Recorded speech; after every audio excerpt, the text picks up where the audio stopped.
पत्र है, यानी जैसे जैसे देश स्वतंत्र होंगे, राष्ट्रवाद आएगा, राष्ट्र बनेंगे, तो इस प्रकार की घोषणाएं होंगी जिनमें व्यक्ति का अधिकार निहित होगा, यानी राष्ट्र में उसके संपूर्ण अधिकार होंगे।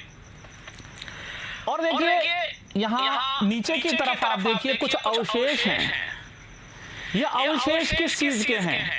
ये अवशेष उन राज्यों के हैं जहां पर कठोर शासन है, जहां निरंकुश शासन है।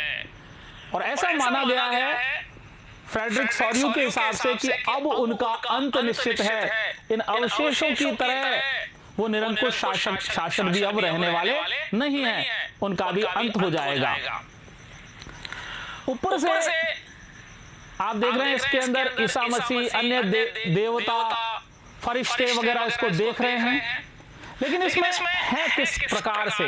विशेष बात यह देखने की है कि इसमें जो अग्रिम पंक्ति में, यानी इस मूर्ति से भी जो आगे निकल गए, वो संयुक्त राष्ट्र अमेरिका और स्विट्जरलैंड के लोग हैं, क्योंकि वो स्वतंत्रता प्राप्त कर चुके हैं, वो संपूर्ण राष्ट्र बन चुके हैं, यानी वो इस स्वतंत्रता की मूर्ति से भी काफी आगे हैं, तुलना की गई है। उसके बाद में जो दूसरे नंबर पे हैं, लगभग इस मूर्ति के पास में पहुंच चुके हैं, वो फ्रांस के लोग हैं, क्योंकि फ्रांस ने अभी थोड़े समय पहले ही अपने आप को स्वतंत्र राष्ट्र के रूप में पाया है और वहां नए राष्ट्र का जन्म हुआ है। उसके बाद में तीसरे नंबर पे जर्मनी के लोग हैं। जर्मनी के लोग कई, उनके पास कई कुछ क्षेत्र हैं, ऑस्ट्रिया है। ये राज्य वो राज्य हैं जो अभी तक स्वतंत्रता की होड़ में लगे हुए हैं, वो अभी तक स्वतंत्र हुए नहीं हैं, वहां निरंकुश शासकों का शासन है। तो ये जो चित्र है वो यूरोप और अमेरिका के तत्कालीन स्थिति का वर्णन करता है, उनकी स्थिति के बारे में बताता है कि उस समय उनकी स्थिति किस प्रकार की है। इस चित्र का मैंने आपको इस चित्र के बारे में बताया, अब हम इस चित्र के बारे में देखते हैं।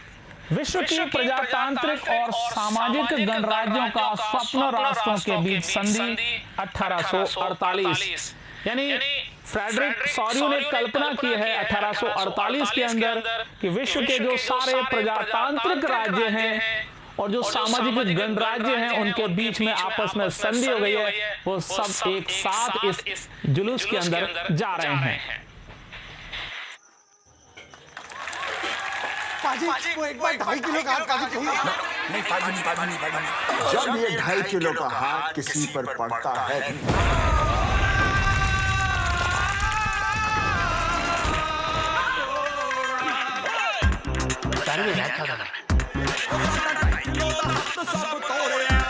एक बार हाथ वाला डायलॉग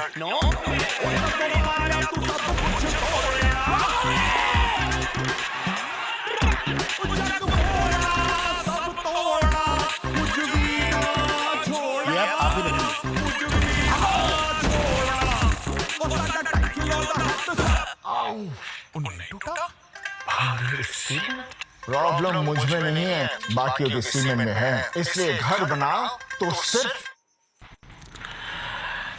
1848 में एक फ्रांसीसी कलाकार फ्रेडरिक सॉर्यू ने 4 चित्रों की एक श्रृंखला बनाई थी। सॉर्यू ने 4 चित्र बनाए थे इस प्रकार के, जिसमें उसने सपनों का एक संसार रचा। उसने एक कल्पना की थी जो मैंने आपको अभी बताई, और उस कल्पना के अनुसार जनतांत्रिक और सामाजिक गणतंत्रों से मिलकर के वो संसार बनता है। सॉर्यू की कल्पना थी कि जो पूरा संसार है, इसमें सारे देश जनतांत्रिक व्यवस्था के अंतर्गत हो, लोकतांत्रिक व्यवस्था के अंतर्गत हो, वहां गणतंत्र हो, वहां लोगों का शासन हो, निरंकुश शासन व्यवस्था उस कचरे की तरह हो जाए, जो उस चित्र में बताया गया था। इस श्रृंखला के पहले चित्र में यूरोप और अमेरिका के लोग दिखाए गए हैं। इस चित्र के अंदर जो लोग हैं वो यूरोप और अमेरिका के हैं। इनमें सभी उम्र और सामाजिक वर्गों के स्त्री पुरुष एक लंबी कतार में स्वतंत्रता की प्रतिमा की वंदना करते हुए जा रहे हैं। जैसा कि आपने देखा इस चित्र के अंदर सभी उम्र के लोग हैं, स्त्री भी हैं, पुरुष भी हैं, बच्चे भी हैं, सभी वर्गों के भी लोग हैं और वो इस स्वतंत्रता की प्रतिमा को लेकर के वो आगे बढ़ रहे हैं। फ्रांसीसी क्रांति के दौरान कलाकार स्वतंत्रता को महिला का रूप प्रदान किया करते थे। यानी जब फ्रांस में क्रांति हुई तो उन्होंने स्वतंत्रता की कल्पना की एक महिला के रूप में उसको एक महिला का रूप दिया गया था। यहाँ भी एक हाथ में वही ज्ञानोदय की मशाल है और दूसरे हाथ में मनुष्य के अधिकारों का घोषणा पत्र है। एक हाथ में ज्ञानोदय की मशाल और दूसरे हाथ में मनुष्य की घोषणाओं का पत्र। प्रतिमा के सामने जमीन पर निरंकुश संस्थाओं के ध्वस्त अवशेष बिखरे पड़े हैं। जैसा कि आपने देखा था उस चित्र के अंदर जो आगे आगे अवशेष पड़े हुए हैं जो कि निरंकुश शासकों की अवशेष है, वो निरंकुश संस्थाओं के, यानी वो संस्थाएं ध्वस्त हो चुकी हैं। अब जब गणतंत्र आ चुका है तो राजतंत्र अब समाप्त हो चुका है, वो ध्वस्त है, उसके अवशेष हैं। अब देखिए बीच में निरंकुशवाद आया है, इसलिए मैं आपको निरंकुशवाद के बारे में बताऊंगा। निरंकुश यानी जिस पर कोई अंकुश ही ना हो, जहां सत्ता एक केंद्रीकृत हो, एक ही व्यक्ति के पास जहां सत्ता हो और जहां सेना के द्वारा शासन चलाया जाता हो, वो निरंकुश शासन होता है। समय समय पर इस संसार में बहुत सारे निरंकुश शासक रहे और आप देखिए जर्मनी का हिटलर तो पूरे विश्व के लिए निरंकुश हो गया था। इटली में मुसोलिनी, मारन और बहुत सारे ऐसे शासक हुए। आज भी हम देखें तो उत्तरी कोरिया के अंदर जो शासक है वो भी निरंकुश शासकों की श्रेणी में है। यहां पर जनता की इच्छा नहीं चलती, जनता के हिसाब से चुनाव नहीं होते, वो वोट नहीं करते और शासक का चुनाव नहीं करते। अतः निरंकुश शासन में एक व्यक्ति का शासन होता है और वो सारी सत्ता, सारी शक्तियां उसके ही हाथ में होती हैं। ऐसी सरकार या शासन व्यवस्था जिसकी सत्ता पर किसी प्रकार का कोई अंकुश नहीं होता, इतिहास में ऐसी राजशाही सरकारों को निरंकुश कहा जाता है। ऐसे राजाओं की सरकार को जो अत्यंत केंद्रीकृत होती है, एक जगह पे ही सेंट्रलाइज्ड, एक जगह पे ही केंद्रीकृत, सैन्य बल पर आधारित यानी सेना के द्वारा शासन चलाया जाता है। जबकि आप देखते हैं सामान्यतः कि न्यायपालिका होती है, कार्यपालिका होती है, व्यवस्था पालिका होती है, वहां केवल एक शासक होता है और उसकी सेना होती है और दमनकारी सरकारें होती हैं। ये लोगों का दमन करती हैं, उनकी इच्छाओं का दमन करती हैं, उनके विचारों का दमन करती हैं, उनके अधिकारों का दमन करती हैं। लेकिन इसके विपरीत कल्पनादर्श, यूटोपिया, कल्पनादर्श का मतलब है कि इस प्रकार की का शासन हो जिसमें सब कुछ ठीक ही ठीक हो, यानी आदर्श शासन हो। जैसे राम राज्य की अगर कल्पना करें तो वो कल्पनादर्श है। कल्पनादर्श शासन जो है उसका होना बहुत मुश्किल है, लगभग असंभव है। एक ऐसे समाज की कल्पना जो इतनी आदर्शवान हो कि उसका साकार होना लगभग असंभव होता है। अब देखिए आगे अपन उसी चित्र की कहानी अभी चल रही है। सौर्यों की कल्पना दृश्य यूटोपिया में दुनिया के लोग अलग राष्ट्रों के समूह में बटे हुए थे जिनकी पहचान उनके कपड़ों और राष्ट्रीय पोशाक से होती है। वो कहते हैं कि कल्पना दर्श का होना तो बहुत मुश्किल है, लेकिन दुनिया में अलग अलग राष्ट्रों में इस प्रकार के लोग बटे हुए हैं। कुछ जगह पर इसके हमको दृश्य दिखाई भी देते हैं और उसको इन चित्रों में उसने अलग अलग पोशाकों के द्वारा भी बताया है। अब देखिए वो जो मैंने आपको 4 प्रकार बताए थे कि मूर्ति के साथ साथ उस स्वतंत्रता की मूर्ति के साथ किस प्रकार से लोग जा रहे हैं, जो सौर्यों की कल्पना है फ्रेडरिक सौर्यों की, उसके बारे में देखिए। स्वतंत्रता की मूर्ति से कहीं आगे इस जुलूस का नेतृत्व कर रहे हैं संयुक्त राज्य अमेरिका और स्विट्जरलैंड, जो तब तक राष्ट्र राज्य बन चुके थे। यानी इस मूर्ति से भी जो आगे जा रहे हैं, एक तो अमेरिका जा रहा है और एक स्विट्जरलैंड जा रहा है, संयुक्त राज्य अमेरिका। क्यों? क्योंकि वो राष्ट्र राज्य बन चुके हैं, वहां राष्ट्रवाद आ चुका है, राष्ट्रवाद की अभिव्यक्ति वहां हो चुकी है। फ्रांस क्रांतिवादी तिरंगे से पहचाना जा सकता है, प्रतिमा के पास अभी अभी पहुंचा है और वो फ्रांस उस कैटेगरी में आने वाला है, राष्ट्र का रूप धारण करने वाला है, वो अभी वहां पहुंचा ही है। उसके पास वो क्रांतिकारी तिरंगा है जिसने राष्ट्रवाद को अपनाने के लिए अलग प्रांत थे, उनका एक संयुक्त राष्ट्र नहीं बना था, इसलिए उनके झंडे अलग अलग प्रकार के थे। जो झंडा वो थामे हुए थे वह 1848 की उदारवादी उम्मीदों की अभिव्यक्ति है। यानी वो अब इस उम्मीद में थे, क्योंकि वो उदारवाद का दौर था, वो ये चाहते थे कि ये वो झंडा है जो हम पूरे राष्ट्र को, सभी प्रांतों को एक कर दे। जो हम भाषा के आधार पर अलग अलग राष्ट्र बने हुए हैं, वो सभी राष्ट्र एक हो जाएं, जिसमें अनेक जर्मन भाषी रियासतों को एक प्रजातांत्रिक संविधान के अंतर्गत एवं राष्ट्र राज्य में गठित करने की चाह थी। अब देखिए जर्मन लोगों के बाद में चौथे नंबर पे कौन है, तो देखिए उसमें ऑस्ट्रिया है और 2 सिसिलियों की राजशाही वाला, जहां पे राजा के शासन थे, इटली के पास में 2 द्वीप हैं वो हैं। उसके बाद में Lombardy, Poland, England, Ireland, Hungary और रूस, यहां पर भी राजाओं के शासन थे।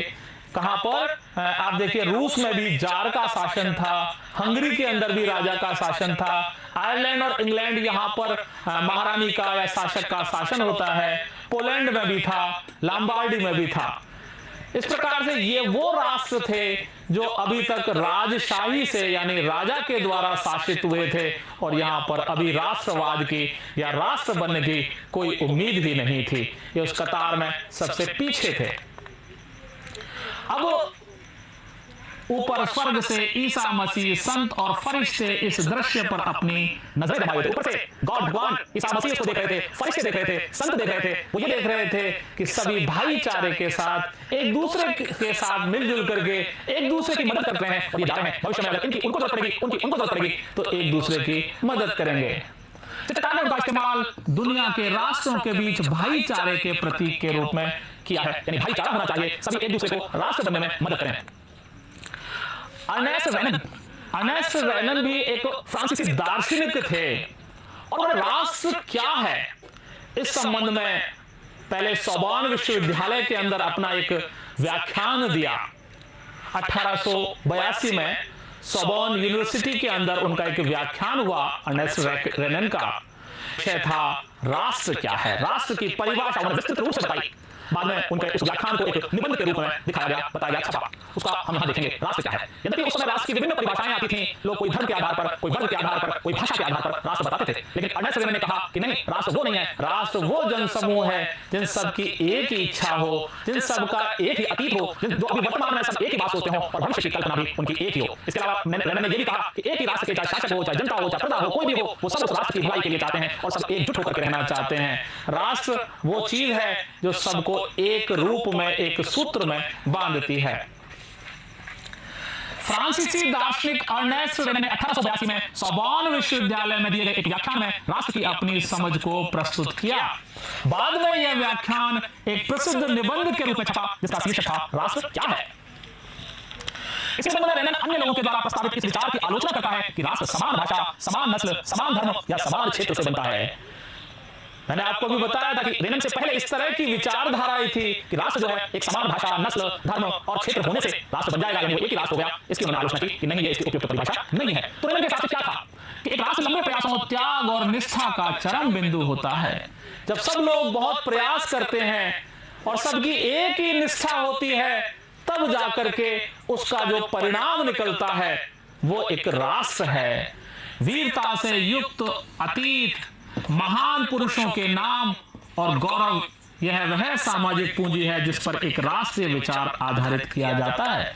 और फिर राष्ट्र की विचारधारा क्या होती है, उसका बहुत वीरतापूर्ण लिए हुए उसका अतीत होता है और गौरवशाली उसका भविष्य होता है और उसके जो राष्ट्रीय विचार इसी पर, उस गौरवशाली अतीत पर और वीरता पर आधारित होते हैं। उसका इतिहास बहुत सुंदर होता है, वीरतापूर्ण होता है। वो एक राष्ट्र की अवधारणा है। अतीत में समान गौरव का होना, वर्तमान में एक समान इच्छा का होना, संकल्प का होना, साथ मिलकर महान काम करना और आगे ऐसे काम और करने की इच्छा एक जन समूह होने की यह सब जरूरी शर्तें हैं। उन्होंने एक ऐसे जन समूह की कल्पना की राष्ट्र के अंदर जिन सबका अतीत यानी भविष्य जो भूतकाल था वो सबका एक समान था। आज जिनकी सबकी एक ही इच्छा है, राष्ट्र की प्रगति की इच्छा है, वो भी एक राष्ट्र के लिए आवश्यक तत्व है। और भविष्य यानी उस राष्ट्र के लिए सब अच्छा करेंगे, उस राष्ट्र को आगे विकास करने के लिए सभी मदद